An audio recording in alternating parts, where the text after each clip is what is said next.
you and I know most people just see trash. A rusted scrapyard, a broken man, and the harsh judgment of an elite executive who prided herself on always being right. Charlotte Vance stood amidst all that oxidized iron, staring down Logan Mercer without a single blink. She delivered her verdict cold. This place is trash. Sell it before it pulls you under. Logan did not fight her, he just nodded and walked off. But his mechanic's brain was already mapping out a blueprint that her corporate mindset could never grasp. A blueprint that would force her to completely rethink the meaning of real value. How does discarded scrap become a million-dollar empire? Stick around. We are about to strip this story down to the studs. It started the morning Logan drove out to his late father's property, now the legal owner. The sky hung above like poured concrete, flat gray and totally indifferent to the scrap below. The entrance sign read Mercer's Yard, painted in fading black letters. The steel post holding it up was completely eaten through with rust. The entire structure slumped at an angle, looking exactly like a business that had thrown in the towel. Logan sat idling in his pickup cab for a long while before stepping out. He was 40 years old that cold winter. Heavy-set with mechanic's hands, the kind that felt the balance of a torque wrench exactly like a seasoned guitar player knows his fretboard. The deep creases in his palms held black motor oil that heavy-duty soap could never fully wash away. He had spent 15 years as the top wrench for one of the biggest freight companies around, troubleshooting blown engines and rebuilding transmissions, keeping logistics fleets rolling through winter ice, summer heat, and bad drivers. He read the mechanics of a commercial rig the way a trauma surgeon reads an X-ray, not from reading repair manuals, but from the raw instinct you only get by digging your bare hands inside a busted machine and feeling out exactly what failed. Then corporate suits reorganized, and Logan was the very first guy they cut. His old man, Harold Mercer, operated this lot for 30 years, stockpiling dead rigs, stripping down parts, surviving quietly on the leftover crumbs of the supply chain. Harold had passed from a stroke 3 weeks back, slipping away in the Keanu office chair, still sitting behind a dusty desk in that sagging wooden shack out back. He was never a guy with deep pockets. His legacy was just a sprawling scrapyard nearly 3 acres wide. About 60 stripped semi-trucks rotting away, plus 3 40-foot steel shipping containers. 4 massive diesel generators dead for years, and a shop covered by cheap tin roofing. And roughly $220,000 in debt split between banknotes and county taxes, along with a parts supplier his father had owed since last spring. Logan's older brother Jason showed his true colors within 48 hours of the funeral. He coldly signed away his inheritance rights without looking back, called the lot a hopeless money pit, and drove right back to his safe suburban life. So Logan was the man who inherited the whole mess. Not because he saw the massive upside on day one, but because this dirty operation was his old man's entire life work. And he refused to let bottom feeders steal it at auction for pennies on the dollar. Then the bank came knocking for their cash.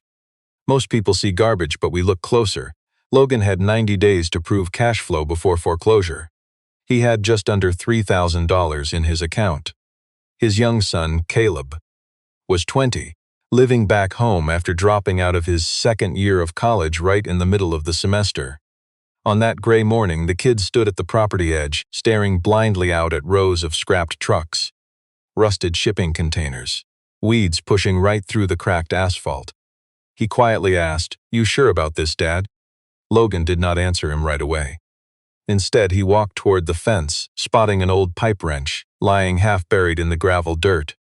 He dug it out, wiped the dirt off on his jeans, and slipped the heavy steel into his pocket. Then he turned back and began walking the yard's perimeter very slowly, calculating everything, like a master mechanic studying an engine before a massive rebuild.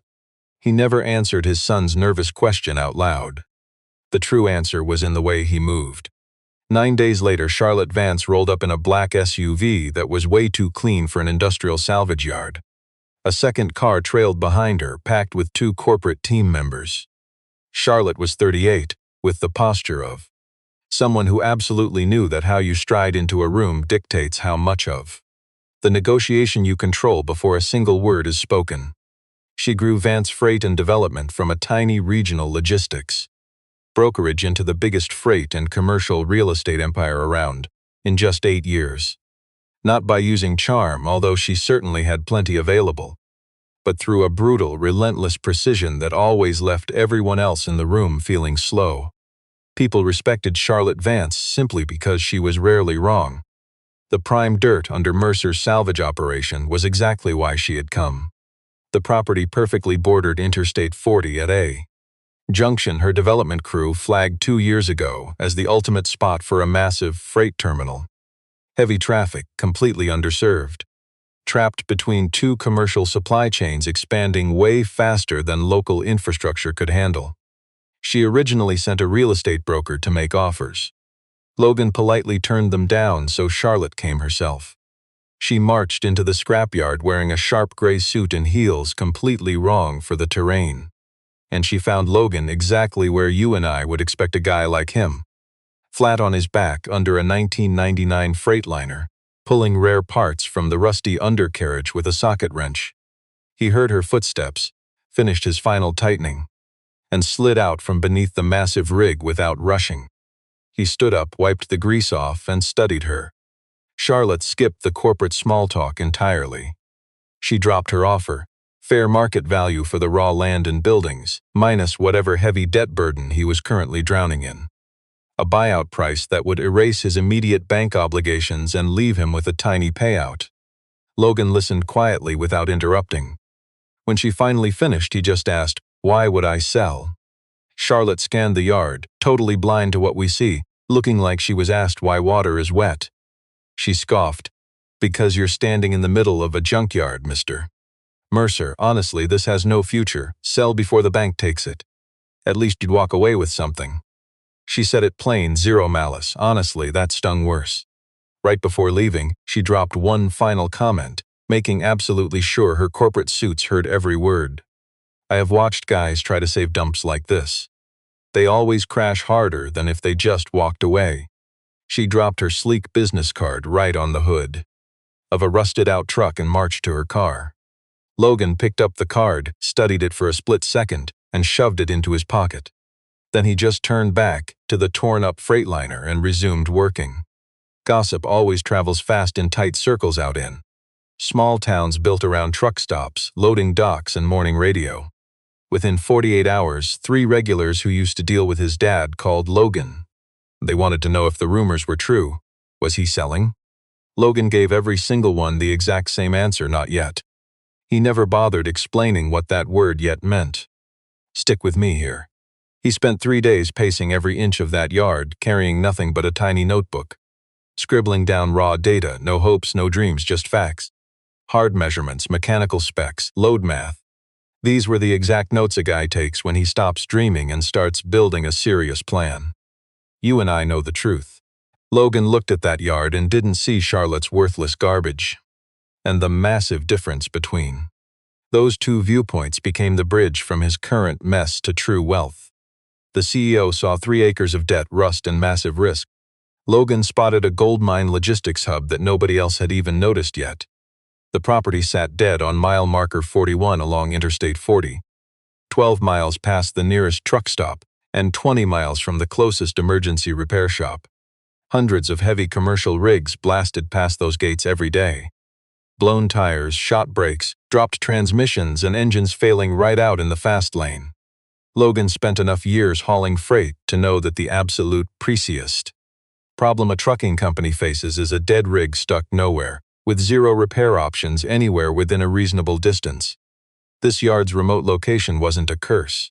It was a massive market gap literally sitting right on the dirt his old man accidentally held for 30 years. He audited those trucks like a pro who spent 15 years ripping apart heavy machinery to pay his bills. Out of the 60-odd rigs parked there, exactly 9 had motors that could actually fire up again. Blown fuses, stripped gears, smashed cabs, nothing structural. A smart mechanic with parts and time could fix every single one. 17 more were way too far gone to save, but packed with highly rare parts. Heavy differentials, fuel pumps, air brakes, starter motors, rubber seals, and exhaust pipes.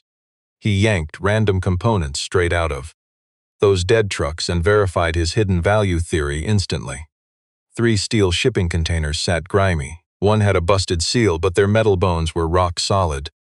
Standard 40-foot units that once washed and, fitted with scrap pallet wood, could instantly handle short-term freight. Storage for backed-up carriers. You and I see the gold mine. Smart folks saw constant demand for exactly this flexible short-term storage right along major interstate corridors. Logan saw what you and I see, carriers scrambling because warehouse dates never match highway reality. To a trained eye, 2 broken generators meant profit. Having off-grid power meant his property stayed alive during blackouts, which happens on these icy winter highways way more often than comfortable corporate CEOs sitting in warm offices would ever care to admit. Once he hauled away all that so-called worthless scrap along the front fence line, he suddenly had 15 to 20 prime commercial parking spots hiding right there. 0 overnight big rig parking spaces existed anywhere within 30 miles of that brutal highway stretch. Logan charged $20 a truck, projecting a totally achievable 6 parked rigs a night just to start. 4 ugly but rock-solid revenue streams, built entirely on glaring logistics needs that nobody else noticed. He needed $8 grand for parts, junk removal, and getting that first rusty rig rolling. The clueless local bank immediately denied his loan. So Logan took his own car to a dealer and dumped it for $6,200. Then he flipped a pile of salvaged tractor parts to an old buddy and immediately covered that exact remaining balance. He had precisely enough operating cash, nothing extra. He wrenched on that discarded Freightliner for 14 straight days, grinding from 6 a.m. until almost midnight every single night. Just him in a freezing shop, a single bulb swinging overhead, and a cheap heater failing to fight off the winter chill seeping through the concrete floor. The rig was a 2009 Class 8 workhorse. Logan completely swapped out the bad transmission auxiliary unit. He rebuilt the complex air brakes and rewired the entire cab side harness himself, fixed the heavy trailer coupling, then test drove it around the dirt lot at 2 a.m., listening for hidden mechanical problems before they became expensive surprises. That level of dirty mechanical work requires absolute unbreakable mental focus. Honestly, that intense grind was exactly what kept him sane, while his greasy hands wrenched that heavy rig. He completely ignored those looming foreclosure notices and that ticking 90-day banking deadline. He forgot that arrogant CEO's face when she mocked his yard. He only cared about making this discarded machine run flawlessly again, rebuilding it to haul massive cargo through any brutal conditions out there. On night 15, just 40 minutes before midnight, the dusty shop wall phone suddenly rang. An ancient landline the previous owner left connected. Logan smartly kept it active since cell towers fail when freezing weather hits this route. And you and I know missing a call means missing cash. The frantic guy on the line was a trucker named Adrian, a familiar guy in the regional logistics network, someone the old owner helped years ago. Adrian was broken down on the shoulder of Interstate 40, 17 miles east of Logan. His heavy rig slipped out of gear and refused to move. He was dragging a fully loaded trailer of frozen goods headed to a massive grocery distribution center by 6 o'clock the next morning. Corporate roadside assistance demanded a 4-hour wait and $1,500 to tow him. Adrian was completely out of options. He'd spotted a torn scrap of paper pinned to a rest stop board, just a number. It was Logan. The junkyard owner asked 2 simple things. He needed the exact mile marker and the total trailer weight. He grabbed his coat and fired up that salvaged Freightliner. It purred perfectly, rolling out into the freezing black night. He found Adrian's rig in under 40 minutes. The dead corporate truck had its cab lights blazing, while Adrian stood shivering outside in the bitter cold. Logan spent 15 minutes diagnosing the failure. The rig's drive unit suffered a total gear engagement failure, not something you could patch in the field without spare parts. But the trailer itself was fine and the cargo stable. Logan backed his resurrected Freightliner right alongside. For an hour and 40 minutes in below freezing weather, those 2 men moved the entire shipment totally by hand. Box by box, pallet by pallet, they used a manual hand truck sweating under the glare of both truck headlights. They were running purely on grit, biting air and that razor-sharp focus you only get when a brutal supply chain deadline is staring you down. Logan backed into the distribution center loading dock at 5:42 in the morning. 18 minutes before the absolute cutoff. The supervisor reviewed the freight paperwork, verified the count, and signed. Adrian shook Logan's hand out in the parking lot under that gray pre-dawn sky, pressing $800 cash into his dirty palm. After Adrian took off, Logan just sat in his salvaged Freightliner cab. He just stared at the cash. Outside, daylight started breaking over the warehouse roof, while the first heavy logistics haulers began flooding the local interstate highway. You and I know that clean kind of tired. Not the heavy burnout of corporate defeat or wasting your time. This was the solid exhaustion of a guy who built something real and proved it worked. See how real value spreads? Within 48 hours, word hit the trucker network without Logan spending a dime. Adrian had been talking, and that kind of story moves fast. A late-night winter rescue handled in under an hour using a scrap truck, with zero corporate drama. 3 calls hit in 2 days. Truckers wanting emergency hauls, breakdown towing, and overnight secure storage. Logan didn't have a slick website or fancy signs, just a phone line and a salvaged truck. But that was all he needed. He built his logistics operation just like a master mechanic builds an engine. Piece by piece, in perfect sequence. He never moved to the next step until his current foundation was rock solid. No angel investors, no corporate suits backing his play with a master plan and an open checkbook. Just his junkyard and a tight operation schedule tracked in a cheap spiral notebook. Within those first 3 weeks, he resurrected 2 more broken-down trucks. He color-coded his fleet manually. Green meant ready, yellow meant actively under the wrench. Red meant pure salvage value. He also ran strict maintenance checks every 72 hours. That strict operational discipline came naturally. 15 years of commercial fleet management gave him a solid blueprint he could finally use. For 3 salvaged trucks, just as easily as 30 shiny corporate rigs. Flipping the front parking area only took 1 long weekend. He and Caleb cleared out dead scrap from the fence line using an old forklift. They spread out reclaimed gravel to level the dirt, marking exactly 12 parking spaces with simple rope and white stakes. I slapped a laminated rate card on the gate, $20 overnight, 8 for 4 hours. That first week, 7 heavy rigs pulled into my lot. Week 2 brought 11. By month's end, I had regular paying customers. Long-haul truckers realizing my scrapyard was actually clean and secure. The perfect distance from the interstate, and cheaper than anything within 30 miles. Then came the shipping containers. I spent 3 days pressure washing them, even resealed a busted door on that 3rd box. Built interior flooring out of scrap pallets and installed fresh locks. I drove into the nearest city, walked into 2 local freight brokerages, and pitched their operations managers face to face. Short-term logistics storage, a weekly rate 30% below corporate warehouse pricing with access 6 days a week. They both signed on immediately. One manager even passed my direct number to a 3rd company. See the system. Within 6 weeks, those scrap containers generated weekly rental income. My emergency repair and vehicle recovery business grew exactly the same way. I printed basic business cards showing my number, service radius, and honest repair rate schedule. Then I asked 2 local truck stop managers if I could leave a stack by the register.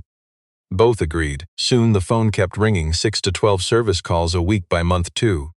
I eventually hired a retired trucker named Marcus to cover my part-time overnight shifts. A guy who actually understood heavy diesel engines and the road. Plus, he had absolutely nothing better to do at 2 in the morning.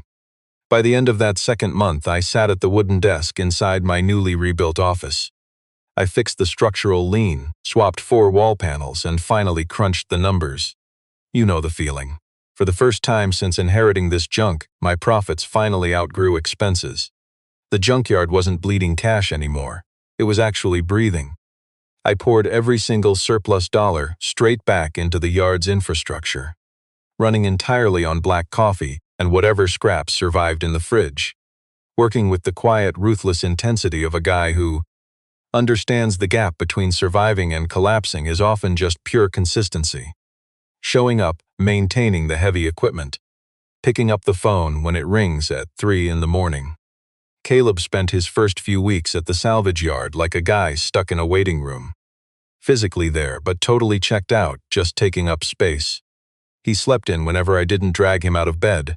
When old buddies texted asking what he was up to, He kept his answers vague, too embarrassed to mention my junkyard. One afternoon, a girl he used to know during his freshman year of college drove her car down the service road right beside our property. Caleb hid behind a rusted container and waited until she finally drove away. Listen, the real shift didn't come from a conversation. It happened late Tuesday night in week 3, while I was halfway through swapping a cracked exhaust manifold. On a rig scheduled for a morning freight pickup, that's when an urgent service call came in. Some trucker blew a rear axle seal, totally stranded on the highway shoulder 18 miles out. I absolutely couldn't leave this current truck unfinished overnight. I tossed Caleb the keys to my backup tow rig, told him to drive out, find the guy, assess the damage, and call me with the details. Didn't say another word. Caleb opened his mouth to argue, snapped it shut, and grabbed those keys. Caleb reached the breakdown site, found a guy named Derek, mid-50s, looking totally defeated, standing by his flashing hazard lights, hands shoved deep in his pockets. Something in that mess. The gritty reality of that logistics problem flipped a switch in Caleb. It woke up a drive he had been burying for years. He took notes, called me, and stayed with Derek until the heavy-duty tow was sorted. Then he drove back to our salvage yard at midnight, barely speaking. Next morning, I didn't hand out any praise. I just asked one question. You want to learn how to run the fleet scheduling? I need somebody to manage the call log and track our truck availability. The kid didn't answer right away. He just poured some black coffee, stared out the window at our rusted scrap, and finally sat down at the beat-up laptop on the edge of my desk. He spent all day teaching himself some free logistics scheduling software, slowly building out a solid calendar framework for our entire recovery fleet. By sundown, he had built a working system, ugly but functional. I looked it over quietly, saw the hidden logic, and used it for morning dispatch. 4 weeks later, a job offer rolled in through an old contact. A junior supply chain coordinator role at a flashy city distribution firm. Easy office work, solid starting salary. Caleb read that text twice. Then he looked up at the cheap scheduling board he had built himself using a piece of scrap cork, studied his color-coded push pins, and placed his phone face down on the desk. He didn't bother responding that day, or the day after either. Eventually, he forgot it completely. He wasn't sticking around here out of simple guilt. He stayed because this messy operation made perfect sense to him, something a clean classroom never did. You see, he finally understood our secret. What looks like a dying junkyard from the highway is actually a gold mine of raw potential on the inside. 3 months into our operation, Jason Mercer showed up on a Thursday afternoon. Driving a slick rental car, wearing a suit jacket worth more than my entire wardrobe. He strolled right into my yard, looking as relaxed as a guy just checking in on a cute little pet project. Completely comfortable, slightly smug, surveying our heavy-duty parked trucks, the sealed containers and active open workshop. He wore that specific look of a corporate CEO who made a terrible gamble, totally regrets it, but refuses to admit he was wrong. Over cheap office coffee, Jason finally made his big pitch. He claimed he had fresh capital available. Wanted a 30% stake for a cash injection to fast-track our logistics expansion. He tried spinning it like he was doing me some massive favor, as if 3 months of pre-dawn shifts, rebuilding scrap vehicles, and answering towing calls at 2 a.m. was just practice, like I needed his fancy corporate blessing to get serious. I calmly reminded him about the signed waiver, no anger, just cold, hard facts. The legal paper existed. Jason had legally written his own exit.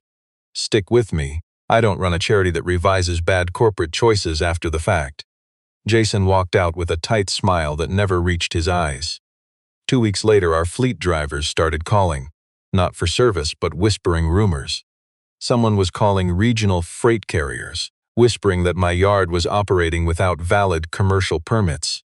A coward was posting in a trucker network forum using a fake anonymous account, attacking our business practices, heavily hinting that my recovery service relied on illegal, unregistered trucks. One loyal driver told me he had received an actual phone call telling him to drop our service before we got shut down. You and I know that means they're terrified. Logan scanned every permit and registration, searching for the hidden leverage. You and I know paper doesn't stop rumors. The sabotage was working.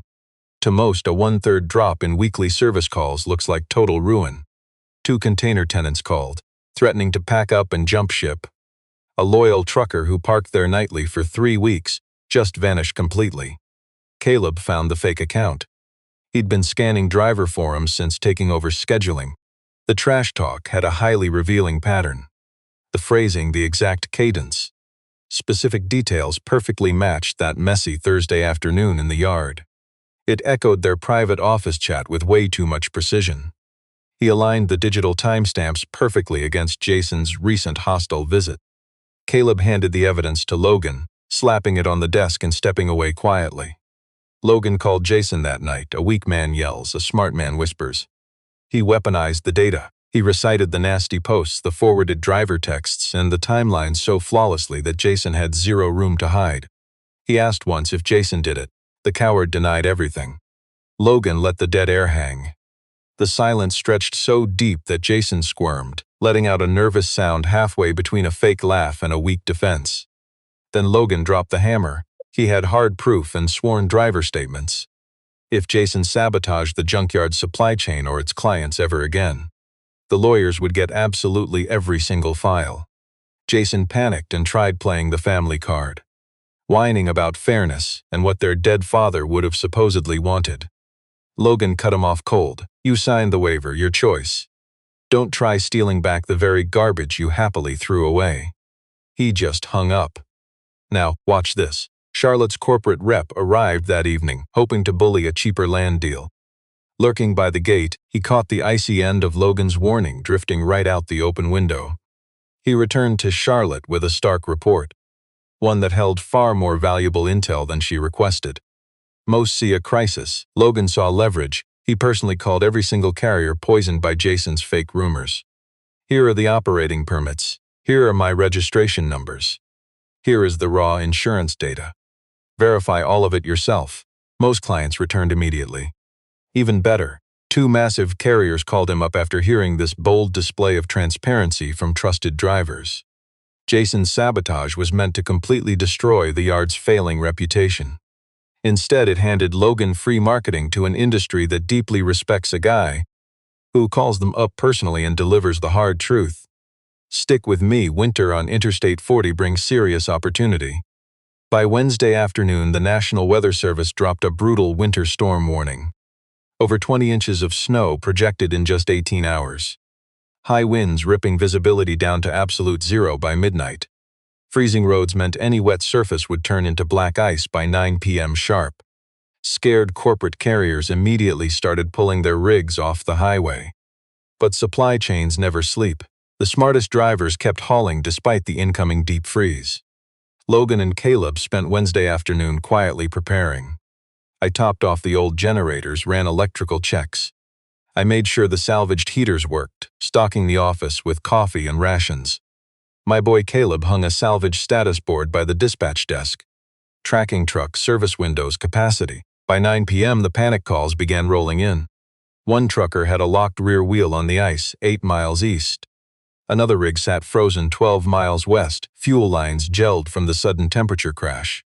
A frantic corporate dispatcher calling from out of state, begging someone on our stretch to check their driver. The guy went completely dark after a brutal hard break on the ice. Marcus and I grabbed the first 2 rescue calls in separate rigs. Caleb stayed glued to the radio, coordinating rescue logistics and tracking our positions. He updated the logs, fielded inbound panic calls, and kept the coffee brewing. He built that dispatch system himself using scavenged hardware over the previous months. You and I know true value shows under pressure. That makeshift system held. 6 active calls overlapping 3 recovery trucks out in the blinding storm. 14 stranded drivers were already pacing my yard, asking about road conditions. Caleb managed the chaos exactly like his old scheduling board, methodical, ignoring the noise, treating each crisis as just one data entry at a time. I stopped at the doorway, studying our makeshift operations wall before heading back into the storm. My expression was brief, not saying a single word out loud. But my son caught it anyway. By 2 a.m., 23 drivers were sheltering safely inside our little junkyard. Those rusty shipping containers weren't trash. I converted them into windbreak shelters, fully loaded with portable heaters I saved for brutal winter jobs. The cramped office was overcrowded and warm. Truckers really aren't difficult people to shelter. They are used to drafty warehouses, dirty rest stops, and cramped sleepers. That night, they just needed basic heat, a working outlet, and a guy who actually picked up. I had all three. Then a massive convoy from Vance Freight lit up our lines at 1:30. 4 heavy Class 8 tractors pulling a time-critical supply chain load, trapped against the frozen median shoulder 2 miles east. They were dead in the water, couldn't move forward or reverse safely. Their lead driver tried 3 corporate roadside assistance numbers, only to reach either empty voicemails or automated hold times that began with the word several. He found my battered business card stashed in his door pocket, making the call as his absolute last resort. I picked up on ring 2. I headed back into the freeze twice, dragging all 4 shiny Vance trucks and myself. 2 brutal runs using my ugliest, most capable rebuilt wrecker. Fighting through a whiteout where the icy highway completely blended into the frozen fields around it. I had their entire fleet secured in my dirt yard by 3:30. The lead driver shook my frozen hand, called his dispatcher, and gave a full rundown. That corporate dispatcher called Charlotte. The CEO herself arrived at 8:45. By then, the storm faded to light flurries, and the county plows were finally making their first slow pass. She drove herself, no corporate team, no assistant. Picture this, she stood at my battered gate for a long moment before entering. The junkyard she once mocked now safely held over 30 commercial trucks, parked in perfectly clean, organized rows. Stranded drivers were moving around, checking their rigs, pulling together like clockwork. Caleb stood by the office door, clipboard and headset ready. He managed the logistics schedule vehicle by vehicle, showing the calm precision of the guy who actually built the system. Meanwhile, Logan sat on a rusted truck hood near the back of the salvage yard, sipping coffee, just watching the highway clear. He spotted her arriving. He did not stand up.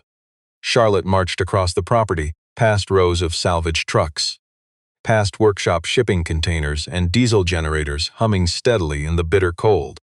She stopped near Logan and finally looked at the operation. Really looked, dropping her usual corporate acquisition and competitive strategy filters. She muttered almost to herself, "I was wrong about this place." Logan poured a second cup of coffee from his thermos, setting it silently on the metal hood right next to him.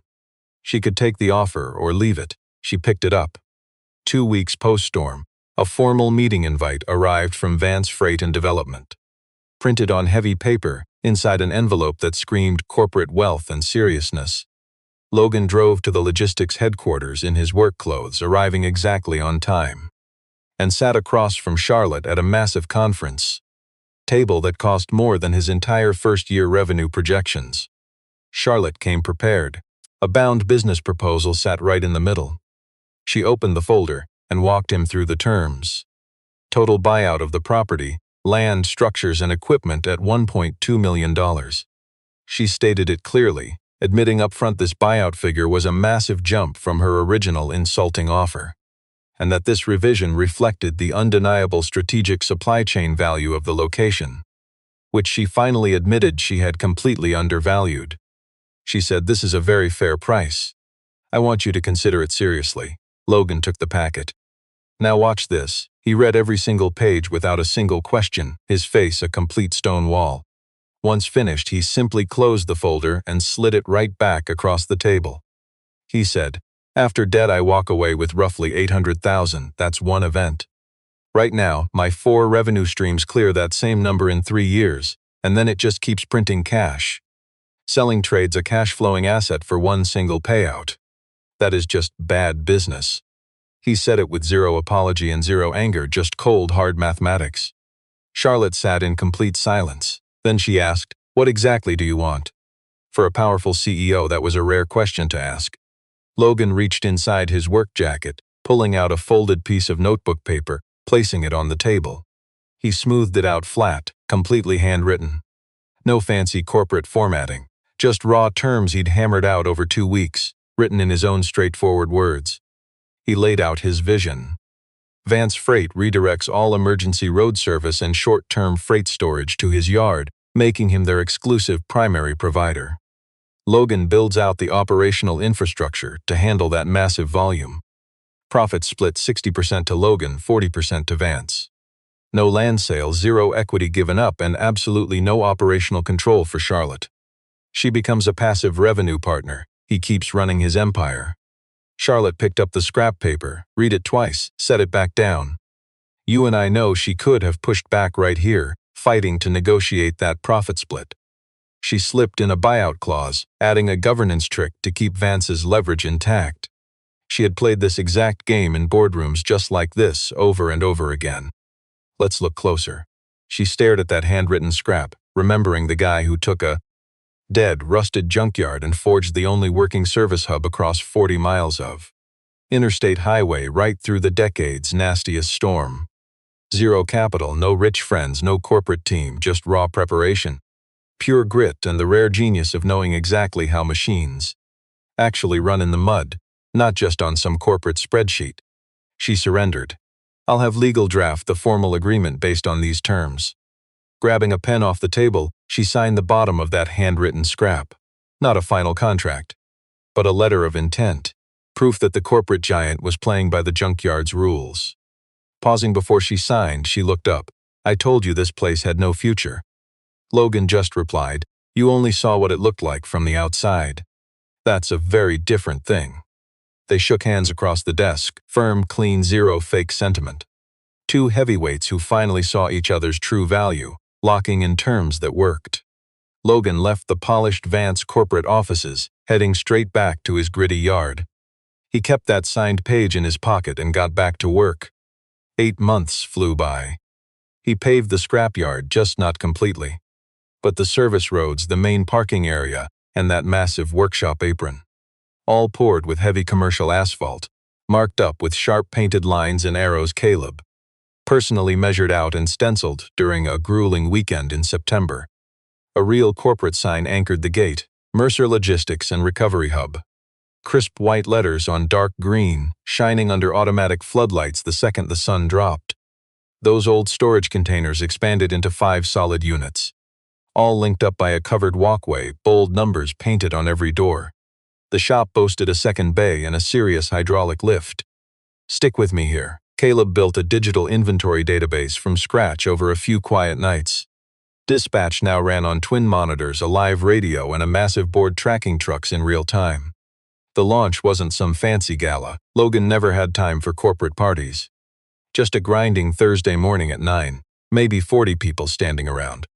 Loyal truckers who trusted this rusty yard since day one. Fleet managers from 4 massive shipping lines that became permanent clients. Marcus, shifting from part-time graveyard shifts to running the whole heavy recovery crew. And Adrian, he drove 200 miles just to shake Logan's hand, holding it a long time before letting go. Even the CEO, Charlotte Vance, showed up with just one legal guy. Not acting like an arrogant boss, but a quiet partner, hanging near the back of the crowd. Right before cutting the ribbon, Logan called Caleb straight forward. He didn't bother with a long, boring speech. He just said, the person running operations at Mercer Logistics and Recovery Hub from today forward is Caleb Mercer. He handed over one plain metal key on a cheap ring, the master key to the dispatch office. Caleb gripped it with both hands. He held it tight, staring across the fresh asphalt lot, those steel containers, the massive double-bay workshop, and that crisp, new sign glowing bold against the freezing gray morning sky. You and I know what crossed his face, not quite pride and not quite relief. But it was something in between, something without a clean corporate name. Later on, once the small crowd had scattered, they spread across the salvage yard. The chatter turned easy, like folks who just watched a crazy vision become reality. Charlotte stood next to me, near the back fence. She stared out at the rebuilt yard, then at the busy highway. She asked, did you know on day one it would turn into this? I just said yes. She went quiet. Well, I certainly didn't see it. You see it now, I told her. Jason Mercer wasn't around. I hadn't bothered to invite him, and he didn't call. That entire chapter of the business just faded out quietly, like they do. No big screaming matches. Just time passing, leaving behind a guy who only saw garbage and chose to walk away twice. Picture this. I stood alone for a few minutes near the far dirt corner. The exact spot where, on that first gray morning, I found a rusted pipe wrench half buried in the gravel, dug it out, and shoved it in my pocket. Today that dirty corner is a marked parking space. A silver flatbed truck parked there, engine ticking as it cooled. I scanned the yard. I thought about my dad. He held this property for 30 years, totally blind to the logistics empire hiding underneath. He paced the exact same fence line I walked on that freezing first day, picking up stray tools from the dirt, keeping the heavy gates oiled. He always believed, deep down, that this rusty plot held more value than the broken machinery it showed. Harold Mercer held onto this junkyard because it was his. He was fiercely loyal to his salvage yard and the solid ground under his boots. You and I know why. Real value is almost never visible right on the surface. I inherited way more than just the dirt. I inherited his gut instinct, and I finally built what my old man never got the chance to. I absolutely proved it.